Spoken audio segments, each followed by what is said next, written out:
В 2015 году в Якутии не допущено проникновение вспышек вируса африканской чумы среди свиней. Об этом рассказали сегодня во время подведения итогов работы Управления по ветеринарному и фитосанитарному надзору по республике за прошлый год. Так, в 2015 году по линии ветеринарии сотрудники управления провели 239 плановых проверок, 37 рейдовых мероприятий. Из них более 40 проверок по инициативе прокуратуры и ФСБ. По факту нарушения наложены штрафы на общую сумму 1 миллион 120 тысяч рублей. Также не допущено проникновение и вспышка вируса африканской чумы среди свиней.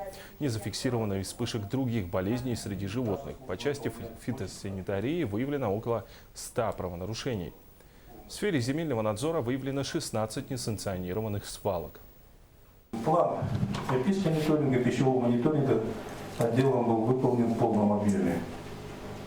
Но были замечания, на уровне заместителя руководителя Россельхознадзора Непоклонова о том, что у нас очень низкая выявляемость. Да?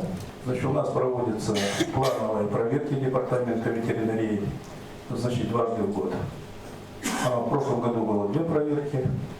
По результатам проверок были выявлены нарушения при осуществлении переданных полномочий.